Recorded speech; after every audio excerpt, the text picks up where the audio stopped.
So Ampere is about how to exploit the performance capabilities of heterogeneous and parallel computing architectures.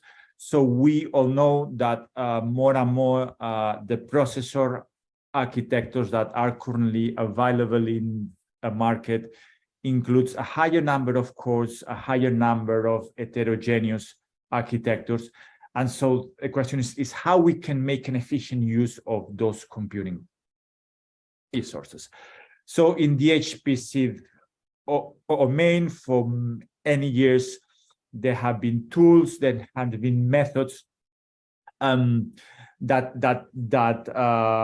really allows to exploit all this power available by developing a massive parallel systems that can run as fast as possible in many different domains like the weather, economics, big data, etc. like that.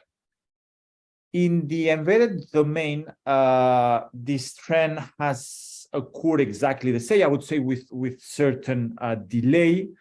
Okay, but there are also a number of processor architectures that are GPU-based, FPGA-based, or even any core architectures that provides a high level of performance. But there is an important difference between the HPC domain and the embedded domain. That is, while in the HPC domain, the main objective is to run as fast as possible, in the embedded domain, the components must operate correctly from both a functional or non-functional perspective. And this makes the exploitation of the exploitation of this type of processor architecture challenging. And when we are referring to non-functional requirements, we are referring to requirements such as performance, of course, that is shared by both HPC and embedded domain, in which we want to execute a complex computation as fast as possible. But we also are referring to real-time requirements, in which we want to guarantee that the computations occur within a given end-to-end response time budget. We want systems to be executed within a certain energy or thermal budget. We want to guarantee, we have to guarantee safety requirements to ensure the correctness and the integrity of a system, but also security requirements that guarantees or prevents external events affecting the correctness and the integrity of the system. And so this makes the use of these processor architectures within the embedded domain more complex. And so when we are referring to heterogeneous and parallel architectures, we are following what it is called a host-centric paradigm, in which the parallel computation is orchestrated by a multi-core EPU that is also in charge of executing the intensive control flow applications. Then we have a number of accelerators, either software accelerators or hardware accelerators with fixed functionalities that are responsible of executing, and as its name says, to accelerate the execution of certain functionalities. All these, the accelerators and the multi-cores are interconnected through a network on chip and a shared memory. And of course, there is the peripherals that connects the processor architecture with the physical world. And so this complex architecture, there is a need, as I said before, to on one side efficiently exploit the parallelism in order to achieve the level of performance that is needed, but also reasoning about the functional and non-functional correctness. And this creates what is called the software productivity gap.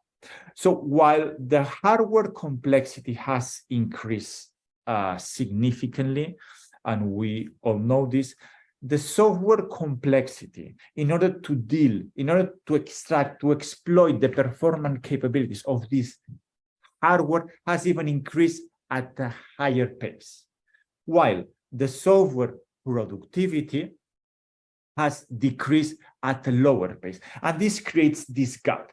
And so what the Ampere is addressing is precisely this gap. So how we can reduce this gap? And so how we can make use a more efficient use of parallel architecture in terms of software productivity. Okay, and so both the HPC and the embedded domain has addressed this gap using different means, or using different methods. So from the hardware perspective, or let's say from the HPC perspective, the use of parallel programming models is fundamental in order to provide this software productivity. Why is that? Because it provides the level of abstraction that is needed in order to describe the parallelism of the system while hiding all the hardware complexities. It allows the same system, the same program, to be portable across multiple parallel architectures, and of course it provides all the tools, all the means in order to exploit both the performance and the heterogeneous capabilities.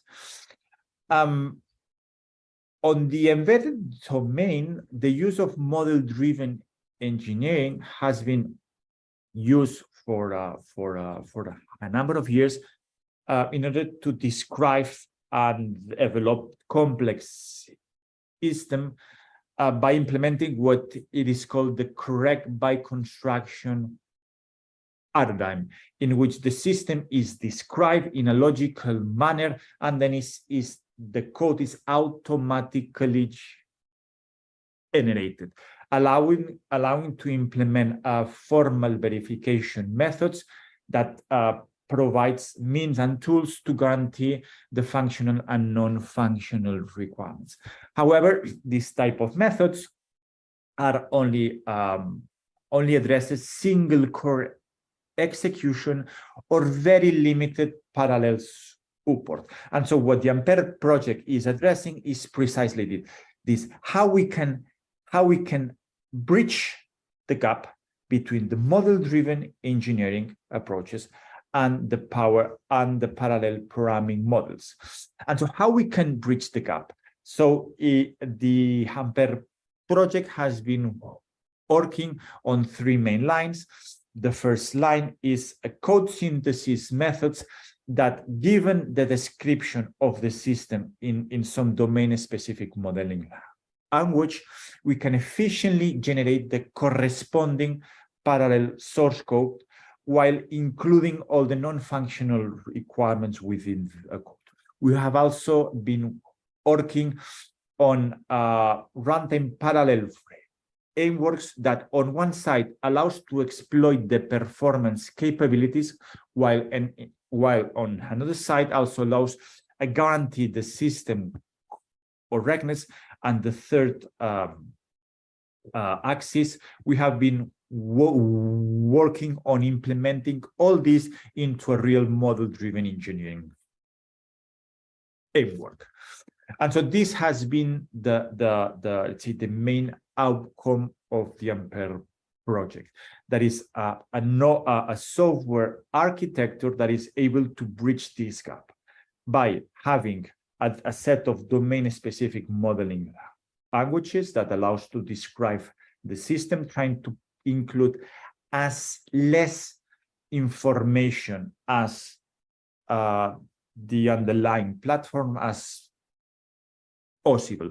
So the software developer does not need to take care at all about the complexity or of a hardware or the parallelism existing within the system. Then we have a set of methods that allows to transform the system description to the parallel programming model, so we can make an efficient use of the underlying platform, guarantee the fulfillment of the non-functional requirements. And so one key element, one key aspect of the project is productivity. Okay, this has been a keyword that has been taken into account through all the different phases of the project, from a programmability perspective, from a portability and scalability, and from a guaranteed performance perspective. And so the different layers of the software architecture are addressing different aspects, important aspects of the development, deployment, and execution of embedded systems. And so during the different presentations, we are going to describe and explain each of the elements that are included within the Ampere software architecture. But let me provide a very quick and brief explanation on what are the main aspects addressed by each of them, by each of layers. So the first layers is the one that allows us to describe the model, to describe the system by using a domain-specific modeling language. In fact, we have considered two languages, Apella and Amalthea, that allow us to address the different phases of a B model. So once we have this description, including information as well as the platform, and very minimum information that allows or that helps the rest of layers to identify the parallelism existing within a system so it can be exploited. And this is done by the second layer that is responsible of taking this system model, automatically generate the corresponding parallel source code by using code synthesis tools and compiler methods, as well as a multi-criteria optimization phase that allows us to guarantee or to ensure the non-functional non-functional aspects of a system. And finally, we have a runtime framework that is not only responsible of exploiting the performance capabilities of the underlying platform, but also to constantly checking and monitor the execution of the system to guarantee that the fulfillment of the non-functional requirement, and if needed, to reallocate the system. The Ampere has considered two use cases upon which the software architecture has been tested. So we have an obstacle detection and avoidance systems from the railway domain. In fact, this has been implemented in several vehicles of the tramway of Orange. And we have also an automotive use case, a predictive cruise control use case that extends the functionality of the adaptive cruise control functionality. Something that I think it's very important to take into account is that the development of the software architecture has been designed taking into account modularity. What does this mean? It means that it is not a monolithic solution composed by multiple pieces in which if you remove one of the pieces, the software architecture does not work anymore. But instead allow us to combine different components in order to provide different functionalities and exploit different type of software architecture, different type of hardware architectures. For example, in the project, we have considered two different types of processor architectures. One in which includes a GPU accelerator and NVIDIA from the NVIDIA Jetson family, and another one that includes FPGA accelerator, okay, from the Xilinx. And so, in case of the predictive cruise control use case, we have, for example, used the Amartya domain-specific language, and for this case, we have exercised an experiment with all the software architecture, while in the case of the object detection and avoidance systems, we have only used some of those components in order to prove this modularity of the design. Okay, so that's all from my side. Here I suggest, in case you have some questions, I suggest to wait because now